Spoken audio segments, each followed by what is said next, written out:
Good morning বন্ধুরা, welcome back to my channel. কেমন আছেন আপনারা? সবাই নিশ্চয়ই ভালো আছেন, আমিও ভালো আছি। আজ হলো মঙ্গলবার, ঘড়ির কাঁটা এখন 7:30টার দিকে। তো চা খাওয়া হয়ে গেছে, এখন আমি একটু বেরোবো, মানে ডাক্তার দেখাতে যাব। আর আজ সকালে রান্না বান্না করিনি, তন্ময়কে বললাম যে এখন মানে 8টা থেকে ডাক্তার বসে, তোকে বলেছি দুপুরবেলা আসবে, নাহলে সন্ধ্যাবেলা এসে আজকে খাবে, কিচ্ছু করার নেই, কারণ আগে ডাক্তারটা দেখিয়ে আসি। কালকে আবার তিশানের রেজাল্ট আছে সকাল 12টার সময়। তো মানে কালকে রাত্রির থেকে শরীরটা কিরকম মানে করছে, মানে হাত পায়ে কোনো জোর পাচ্ছি না, গা হাত পা ঝিনঝিন করছে। আর আপনাদের মধ্যে বেশ কয়েকজন কমেন্ট করেছে যে দিদি তুমি একটা ভালো পেটের ডাক্তার দেখাও। কি বলুন তো, হজম শক্তিটা না কমে গেছে। ডাক্তার আমাকে এমনিই বললো যে আপনার লিভারটা একটু কমজোর হয়ে গেছে। লিভার কমজোর হলে না হজম শক্তিটা কমে যায়। তো সেটা বললো আস্তে আস্তে ঠিক হবে, আগে তো খেতেই পারতাম না, এখন তবু একটু খেতে পারছি। তো 1 সপ্তাহ 10 দিন পরে আমাকে রিপোর্ট দিতে বলেছিল। তো আজকে চলে যাই, কারণ কালকে তিশানের রেজাল্ট, কালকে একদম সময়ই পাবো না। সকালে রান্না বান্না, তারপর বেলায় যাবো স্কুলে, আস্তে আস্তে হয়তো 1টা 1:30 2টো বেজে যেতে পারে। তো মেসেজ দিয়েছে স্কুল থেকে 2 দিন আগে। এখন চলে যাব রেডি হয়ে মায়ের ওখানেই। আর 9টা থেকে উনি আরেকটু দূরে বসে, কিন্তু ওখানে না প্রচুর ভিড় হয়, ওই জন্য যাবো না, আর ওনার বাড়িতেই যাব, আপনাদেরকে দেখাবো কোথায়। তো চলুন, চা খাওয়া হয়ে গেছে, আর পরোটা আছে, তন্ময়কে বলেছি মাইক্রোওভেনে চাটা গরম করে নিতে, পরোটা নিয়ে নেবে। আর তিশান থাক, আমি ডাক্তারটা দেখিয়ে টুক করে টোটো করে চলে আসব। আসার সময় একটু ফুল নিয়ে আসবো। আর আজকে সেরকম কিছু রান্না করবো না, আজকে ভাজা ডাল পটল আছে, ওই করবো, আর পাঁপড় ভেজে নেবো, ব্যাস হয়ে যাবে। কদিন ধরে মাংস বিরিয়ানি এটা সেটা খেয়ে না, আমি তো খাইনি, এই যে এরাই খাচ্ছে। কালকে তো যে মাংসটা ছিল পরশু দিনের, ওটা তন্ময় কালকে পরোটা দিয়ে খেয়েছে। আর ফেলে দিতেও তো গায়ে লাগে, বলুন না, 2 পিস মাংস, অতটা ঝোল আলু। চলুন চলে যাই, এসে তারপরে ঘরে সমস্ত কাজ করব, কিচ্ছু হয়নি। আর জামা কাপড় অনেক পড়ে আছে কাচাকুচির, বাইরে ওই ভাড়া বেঁধেছে, ওপর থেকে সিমেন্ট বালি পড়ছে, কিচ্ছু কাচতে পারছি না জানেন। 2খানা চাদর, তন্ময়ের অনেক জামা কাপড় সব পড়ে আছে। কবে ভাড়া খুলবে কি জানি বাবা, আর একদিন কাজে আসে তো 2 দিন কাজে আসে না। চলুন তাহলে রেডি হয়ে চলে যাই। চলুন, এদিকে আমি রেডি হয়ে গেছি, আর এদিকে টাকা পয়সা যা কেড়ে নেওয়ার তন্ময়ের থেকে সব কেড়ে কুড়ে নিয়ে নিয়েছি, এইবারে ব্যাগের মধ্যে ঢোকাবো, নিয়ে তারপরে চলে যাবো। আর আপনাদের বলেছিলাম তিশান যাবে না, যেই একবার বলেছি কিরে যাবি আমার সাথে, একদম মানে কি বলবো, ব্ল্যাঙ্কেট থেকে সঙ্গে সঙ্গে ছুটে একদম উঠে পড়েছে। চলুন চলে যাই। আর এসে গেছি ডাক্তারের সামনে, আর ভেবেছিলাম ভিতরে গিয়ে একটুখানি ভিডিও করব, কিন্তু একজন দেখলাম মানে সামনে শুয়ে হাঁটু একদম ফেটে না রক্তারক্তি অবস্থা, সেই জন্য আমি আর সামনে ক্যামেরা অন করলাম না, একটা মানে বাজে ব্যাপার হয়ে যাবে। তো ডাক্তার দেখানো হয়ে গেছে, বাড়ির সামনাসামনি মানে মায়ের বাড়িতে ঢুকবো, তার আগে একটা দোকান আছে, এই যে তিশানের এখন ইচ্ছা হয়েছে একটা লাট্টু কিনবে। তো এই জন্যই আমার মনে হয় এসছে, ওইটা প্ল্যান করে এসছিল, যে এইখানে বলছে, আমি পুজোর আগে জিজ্ঞেস করে গেছিলাম যে লাট্টু আছে, তো বউটা নাকি বলেছিল যে না বাবা এখন নেই, পুজোর পরে আসবি, শীতকালে লাট্টু কিন মানে তুলবো। তো এই দেখুন, দেখছেন আমি কিনে দেবো না। আর তন্ময় আমাকে মানে কি বলবো, ঘরে গেলেই বলবে আবার তুমি লাট্টুটা কিনে দিয়েছো। তো ওকে আমি বলেছি কিন্তু তুই মায়ের বাড়ির এখানে রেখে দিয়ে যাবি, কারণ আমাদের তো লাল মেজে, ওই লাট্টু ঘুরতে ঘুরতে তারপর মেজে ফেটে একদম সর্বনাশ হয়ে যাবে, তারপর তন্ময়ের সাথে আমার লেগে যাবে। বাড়িতে চলে এসেছি, অনেকক্ষণ এসেছি, এসে চা খেলাম, মায়ের সাথে একটু কথা বললাম, বড় বৌদির সাথে একটু গল্প করছিলাম, তারপরে বাবার সাথে একটু কথা বললাম। চলুন, ঠাকুমা গেছে বাইরে, মনে হয় রোদ্দুরে দাঁড়াতে গেছে। তো এইবারে চলে যাব। প্রথমে তো মানে থাকার খুব ইচ্ছা ছিল, কিন্তু আজকে তো মানে লোন আছে, আমার তো মনেই নেই। আর তৃষান তো এই লাট্টুটা নিয়ে শুরু করেছে, মানে কখন যে শেষ করবে জানি না। তো বাড়িতে চলে এসেছি, এসে বিছানাটা গুছিয়ে নিয়েছি, তৃষানকে ব্রেকফাস্টটা দিয়ে দিলাম, পরোটা ছিল, আলুর দম ছিল, ওকে গরম করে দিলাম, ও খাচ্ছে বসে। আর আমার তো আজকে ভাত কপালে জুটবে না, কারণ সকালে রান্না বান্না হয়নি। আর এই দেখুন, এই টনিকটা আবার দিয়েছে, 3-4 রকমের ওষুধ দিয়েছে, তাও আমি হাফ ওষুধ নিয়ে এসেছি, অত টাকা আমি নিয়ে যাইনি, 1 মাসের ওষুধ দিয়েছিল। আর এইগুলো সেই আগের মানে আগের টনিক। তো এখানে ওষুধপত্র কিছুই নেই, সব নিয়ে ফেলে দেবো, কারণ এটা আর লাগবে না। এখন বাজে 10টা 20, বাড়ি চলে এসেছি, এসে একটু জল নিয়ে আসলাম, জল ছিল না, তাও আবার জল আনতে গেছি, জল চলে যাচ্ছে, একটু একটু পড়ছে। 1 বালতি এনেছি, তিশান আবার বোতলগুলো পরে এনে দেবে। তিশানকে ব্রেকফাস্টটা দিয়ে দিলাম, কালকে পরোটা ছিল, আলুর দম ছিল, ওকে গরম করে দিলাম, খেয়ে নিচ্ছে। ওই ঘরে বাসি বিছানাটা গুছিয়েছি, এইবারে ঘর ঝাড় দেবো, মুছবো, আর রান্নাও করতে হবে। তার মধ্যে আজ মঙ্গলবার, লোন দিতে যেতে হবে, আমার তো একদম মনেই নেই আজকে যে মঙ্গলবার, আমি একদম ভুলেই গেছিলাম। তিশান ওখানে বলছে মা আজকে তো লোন আছে, আমি তো মানে মাথা থেকে একদম বের করে দিয়েছি। আর বাবা বলছিল আসছিস যখন থাক খেয়ে দিয়ে যাবি। তো তারপরে ভাবলাম খেয়ে দিয়ে যাবো, মানে মনটা একটুখানি মানে কি বলবো আস্তে আস্তে মানে ইচ্ছা করছিল না আসতে। তো তারপরে যেই তিশান বলল যে মা আজকে লোন আছে, ব্যাস তখন তো আর থাকা যাবেই না।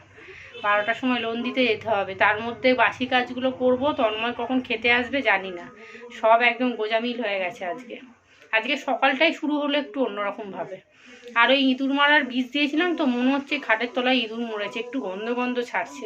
দেখি ঝাড় দেবো যখন, তখন একটুখানি ভালো করে দেখতে হবে খাটের তলাটা। মায়ের এখানে একটা মরেছে, আমার ওখানে মনে হচ্ছে একটা মরেছে, একটু গন্ধ ছাড়ছে হালকা হালকা। চলুন তাহলে আমিও ব্রেকফাস্ট করব। আর ওষুধ দিয়েছে, 1 মাসের ওষুধ দিয়েছে, আর হয়তো যেতে হবে না। তো বললো প্রেশার ঠিক আছে, তো বললো ওষুধগুলো খা, ওই ভিটামিন সি কমে গেছে, তারপর ওই হ্যানা ত্যানা, মানে শরীরটা দুর্বল হলে যা হয় আর কি। তো গ্যাসের ওষুধও দিয়েছে, বললে 1 মাস খাবি। তো দেখা যাক, ভিটামিন দিয়েছে। চলুন তাহলে রান্নাবান্না বসিয়ে দিই। গ্যাসের ওষুধটা খেয়েছি, দেখছেন তো পিটিয়ে যাচ্ছে। গ্যাসের ওষুধটা খেয়েছি, আধা ঘন্টা পরে কিছু খাবো, ব্রেকফাস্ট খাবো। আজকে তো ভাত নেই, তো দেখি কি খাওয়া যায়। চলুন তাহলে। আসার সময় শুধু ফুল কিনেছি, বাজার কিছু করিনি। আর একটু চিংড়ি মাছ নিয়ে এসেছিলাম, পটল চিংড়ি করব বলে, কিন্তু আজকে আর করব না। তার কারণটা হচ্ছে অনেকটা বেলা হয়ে গেছে, আর পটল চিংড়ি করতে গেলে না অনেক ঝামেলা জানেন তো। তার থেকে বেশি হচ্ছে চিংড়ি মাছ ছাড়াতে হবে। আর ফ্রিজে অল্প 2-3টে টুকরো দেখছি কাটাপোনা মাছ পড়ে আছে, খেয়াল করিনি। তো ওটাই ভাবছি একটু ভাজা করে নেবো, গরম গরম ভাজা, কারণ মাছগুলো খুব বড় নয়, ছোট ছোট। আর তন্ময় আবার এইরকম মাছ কি বলবো, মানে ছোট মাছ খেতে পছন্দ করে না। তো এখানে আলু ভাজার জন্য আলু কেটে নিয়েছি, কলমি শাক কাটা হয়ে গেছে। আর এদিকে এই দেখুন, এই যে ছোট ছোট মাছগুলো জলে ভিজিয়ে রেখেছি, একদম লাস্টে গরম গরম ভাজবো। তো এখানে আলু ভাজা আমার হয়ে গেছে, আর একটু ভাজলেই হয়ে যাবে।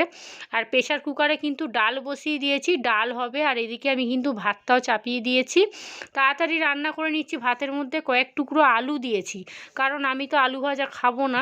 আর এখানে দেখতেই পাচ্ছেন কত বাসন পড়ে আছে। আজকে সব কাজ না এলোমেলো হয়ে গেছে। সকালটাই তো শুরু হলো একদম অন্যরকমভাবে। কোনো দিন আমার এরকম সকাল শুরু হয় না যে ঘুম থেকে উঠেই চা খেয়েই ডাক্তারখানা ছোটো, এই ফার্স্ট টাইম আমার এরকম হলো। আর আজকে ব্রেকফাস্টে ওটস খাবো। আর কি বলুন তো, ভাতটা খেলে পেটটা ভরতো, কিন্তু ভাত তো আজকে নেই, আর ভাত হতে হতে অনেকটা দেরি হয়ে যাবে। তো সেই জন্য ভাবলাম, একটা তিশানকে বললাম যে একটা ওটসের প্যাকেট এনে দে, 1 থালা হয়তো পেট ভরে যায়। তো এখানে এইবারে কলমি শাকটা বসিয়ে দেবো, পেঁয়াজ কুচি, একটা শুকনো লঙ্কা আর একটা রসুন একটুখানি মানে তেলের মধ্যে দিয়ে ভেজে নেবো। রসুন ভাজা মানে রসুনটা দিলে না শাক ভাজায় খুব ভালো লাগে, মানে গন্ধটা খুব ভালো লাগে। কিন্তু তন্ময় আবার পছন্দ করে না, ওই জন্যই একটা রসুনের কোয়া ঘষে দিয়ে দিলাম। চলুন কলমি শাকটা ভাজা করব। আর আলু ভাজা হয়ে গেছে, এবার ডালটাও বসিয়ে দেবো। আর আমার জন্য বললাম তো, ওই যে আলু সেদ্ধ দিয়েছি, ওই দিয়েই খাবো। আর একটা মাছ ভাজা খালি নিয়ে নেবো।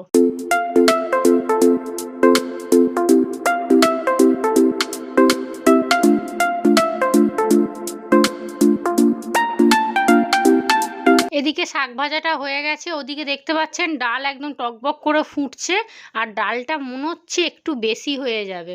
তো রাঁধুনি ফোড়ন দিয়ে ডাল করেছি, পেঁয়াজ কুচি আর একদমই দিচ্ছি না। এদিকে ভাতও ফুটছে, ভাতটাও ওই হয়েই এসছে। রান্নাবান্না মোটামুটি কমপ্লিট। এখানে বাসনগুলো যা ছিল সব মাজা ঘষা করে নিয়েছি। এখানে শাক ভাজাও হয়ে গেছে। ভাতটা আজকে ওপরে উবুর করব, মানে একটু ভয় ভয় লাগছে। কেন বলুন তো, নিচটা ঝাঁট দিয়ে মুছবো। এবার ভাতের হাঁড়িটা থাকলে না কখন ফট করে মানে ঝাঁটার কোনা টোনা লেগে যাবে, একদম মানে কি বলবো বিচ্ছিরি ব্যাপার হয়ে যাবে। আর এমনিই তো ভাতের হাঁড়ি মানে লক্ষ্মী। তো চলুন, হয়ে গেছে রান্নাবান্না। রান্নাঘরটা পরিষ্কার করব একটু পরে, গ্যাসটা আগে একটু ঠান্ডা হোক। আমাকে একজন কমেন্টে বলেছিলেন যে দিদি গরম গ্যাস তুমি মুছবে না, এতে বাস্ট করে নাকি। তো সেই থেকে আমি এখন আর গরম গ্যাস মুছি না, মানে কি বলুন তো, খুব তাড়া না থাকলে মুছি না। এদিকে মাছগুলো ভেবেছিলাম ভাজবো, তারপরে ফোন করলো তন্ময়, বলছে কি রান্না করছো? আমি বললাম মাছ ভাজা, আলু ভাজা, ডাল যা যা করেছি। বলছে মাছটা ভাজতে হবে না, ঝাল করো। আবার ঝাল করলাম আদা রসুন পেঁয়াজ টমেটো দিয়ে। ও শরীর খারাপ তো কী হয়েছে, আগে খেয়ে নিই তো তারপর তার কথা। আমি বললাম মাছ ভাজা দিয়ে খেয়ে নাও। বলছে না একটু ঝাল করে দাও, ভাজা মাছ খেতে ভালো লাগে না। কি করবো আর, এই যে একটুখানি ঝাল ঝাল করলাম। এখান থেকে 1 পিস মাছ শুধু আমি তুলে নিয়ে নেবো, আর ওকে কাইটা আর 2 পিস মাছ দিয়ে দেবো। আতিশানকে একটু পাঁপড় ভেজে দেবো, ডাল দেবো, ওর হয়ে যাবে। এদিকে রান্নাঘর পুরো পরিষ্কার করে নিয়েছি একদম। যা বাসন মেজেছিলাম সব জায়গায় তুলে দিলাম। এখন আবার কটা ছিল মাজলাম, বেসিনটা মেজে নেবো, সব হয়ে গেছে। এইবারে আমি যাব স্নান করতে। এখন ঘড়ির কাঁটা প্রায় 12:40 ঘরে। আর আমাকে আজকে লোন দিতে যেতে হলো না, বৌদি নিয়ে চলে গেল। আর তিশানদের স্কুল থেকে মেসেজ দিয়েছিল অ্যাকাউন্ট করতে হবে, তো ব্যাংকের অ্যাকাউন্ট করবো, তো সেই জন্য বৌদি দুখানা ফর্ম এনেছে। ওই গেছিলো সকালবেলা, আমার জন্য দুখানা ফর্ম নিয়ে এসছে। আর এখানে বাচ্চাগুলো খেলছে, তো চেঁচামেচি হচ্ছে। এখানে বল খেলে এই সামনেটাতে। চলুন এখন স্নান করতে চলে যাব। লোন নিয়ে তো বৌদি চলে গেছে, তন্ময় ফোন করেছিল ও 1টা-1:30টার দিক করে খেতে আসবে। আমি তাড়াতাড়ি করে স্নান করে পুজোটা দিয়ে দিই, এসে হট করে বলবে খেতে দাও। আর স্নান করে না তারপর রান্নাঘরে হাত দিয়ে ছোঁয়াছুঁই করে পুজো দিতে কেমন একটা লাগে, ওই জন্য তাড়াতাড়ি করে পুজোটা আগে দিয়ে দেবো। আজকে দুপুরে লাঞ্চ মেনু এখানে ভাত আছে, এখানে কলমি শাক ভাজা, ডাল, আর ওই যে বললাম মাছটা খালি তুলে নেবো, মাছটা নিয়ে নিয়েছি। আর তন্ময় তো ডাল খায়নি, শুধু মানে ওই মাছের ঝাল দিয়েই পুরো ভাতটা খেয়েছে। আর এখানে আমি ওই আলুটা সিদ্ধ দিয়েছিলাম, একটুখানি কাঁচা সর্ষের তেল, অল্প একটু কাঁচা লঙ্কা নিলাম, নিয়ে মেখে নিয়েছি, এই দিয়েই ভাত খাবো। কলমি শাকটা দিয়ে বিশেষ করে ভাতটা খাবো, মানে শাকটা না যেহেতু রসুন দিয়েছি তো খেতে খুব সুন্দর হয়েছে। চলুন তাহলে খাওয়া দাওয়া করে নিই, খাওয়া দাওয়া করে তারপরে ফিরে আসছি বিকেলে। সন্ধে এখন 6টা বাজে, চলে এসেছি রান্নাঘরে। 1 কাপ লিকার চা আমার জন্য করে নিচ্ছি, আর তন্ময়ের জন্য দুধ চা করব। আর আসার সময় অনেক মিষ্টি এনেছিল আর সিঙ্গারা নিয়ে এসছে, আমি তো সিঙ্গারা খাবো না। এখানে সিঙ্গারা আর মুড়ি নিয়ে নিয়েছি, তন্ময়কে মেখে দেবো, এর মধ্যে চানাচুর দেবো, কাঁচা সর্ষের তেল দেবো, আর দিয়ে ভালো করে মাখবো। সিঙ্গারাগুলো দেখেই খেতে ইচ্ছা করছে, এত গরম আর খাস্তা জানেন। তিশানকে এখান থেকে একটা দিয়ে দেবো, তন্ময়কে দুটো মুড়িতে মেখে দেবো। আর আমার জন্য রসগোল্লা নিয়ে এসছে, যেহেতু আমি তো সিঙ্গারা খাবো না, তো ওই জন্য রসগোল্লা নিয়ে এসছে। চলুন, ওর জন্য চা হয়ে গেছে আর ওকে চাটা দিয়ে দেবো। আর আমি রসগোল্লাটা এখন খাবো না, এখন শুধু মুড়ি দিয়ে চা খাবো। আর এই দেখুন আসার সময় একটা আবার কেক নিয়ে এসছে ছোট দেখে, কেকটা 4 পিস করে কেটে নেবো, কেটে সবাই মিলে খেয়ে নেবো। তবে এই কেক কিন্তু চা দিয়ে খেতে সব থেকে বেশি ভালো লাগে। ঘড়ির কাঁটা এখন প্রায় 8:30 বাজে। সকালবেলা একটা লাট্টু কিনেছিল, বলেছিলাম বাড়িতে রেখে আসবি, ওটাকে এখন নিচে চাদর পেতে এখন এই শুরু করেছে এখন খেলা, কারণ ওকে বলেছি ফুটো হয়ে যাবে, ওই জন্য একটা বিছানার চাদর পেতেছে। তো চলুন তাহলে রাত্রে খাওয়া দাওয়া বলতে আলু সেদ্ধ ভাত, তার সাথে একটুখানি মাখন নিয়ে নিয়েছি। তো বিছানাও হয়ে গেছে, আমি খেয়ে নিচ্ছি, তন্ময়কেও খেতে দিয়ে দেবো, ওদের জন্য আলুর দম করেছিলাম, তবে ওরা ওটাই খাবে।